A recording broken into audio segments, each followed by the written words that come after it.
ত্রয়োদশ জাতীয় সংসদের প্রথম অধিবেশন শেষ হলো। আমরা দেখলাম বিতর্ক, দেখলাম বাকযুদ্ধ, কিন্তু একটা প্রশ্ন থেকেই যাচ্ছে, এই আলোচনার কেন্দ্রে মানুষ কোথায়? আজ আমাদের আলোচনা গণতন্ত্রের নামে আমরা কি কেবল প্রজা হয়ে থাকছি, নাকি নাগরিকের মর্যাদা পাচ্ছি? আমাদের প্রজা ও তন্ত্রে বিভক্ত হয়ে যাচ্ছে। নির্বাচনের সময় প্রার্থীরা ভোটারদের বুকে বুক মেলান, হাতে হাত মেলান, কিন্তু ভোট শেষ হলেই সেই মানুষগুলো আবার অচ্ছুত হয়ে যায়। সংসদ কি কেবল জুলাই গণঅভ্যুত্থানের কৃতিত্ব দাবি করার জায়গা, নাকি এটা মানুষের জীবনের অভাব অভিযোগ শোনার জায়গা?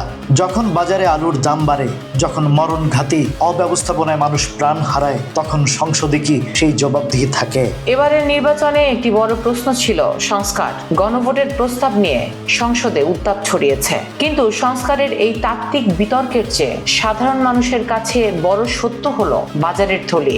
আমরা কি সংসদে কেবল ব্যবসায়ী বা ঠিকাদার দেখতে চাই, নাকি সত্যিকারের জনপ্রতিনিধি? মানুষ কাগজে বাজেট চায় না, চায় স্বস্তি। আমাদের অর্থনীতি এখনো কেবল গার্মেন্টস আর রেমিটেন্সের উপর দাঁড়িয়ে। কৃষি বা লাইট ইঞ্জিনিয়ারিং নিয়ে আমরা অনেক স্বপ্ন দেখি, কিন্তু বাস্তবে বিনিয়োগকারীর হয়রানি কমে না। কর্মসংস্থানের প্রতিশ্রুতি বারবার দেওয়া হয়, কিন্তু দক্ষ মানব সম্পদ তৈরির বদলে আমরা কেবল সংখ্যা নিয়ে খেলি। স্বাধীনতা উত্তর 5.5 দশকে আমাদের পতাকা হয়েছে, সংবিধান হয়েছে, কিন্তু আমরা কি সুসংহত জাতি হতে পেরেছি? রাজনীতিবিদেরা যেদিন জনগণকে কেবল ভোটার নয় মানুষ ভাববেন, সেদিনই প্রকৃত প্রজাতন্ত্র প্রতিষ্ঠা হবে। আজ এ পর্যন্তই।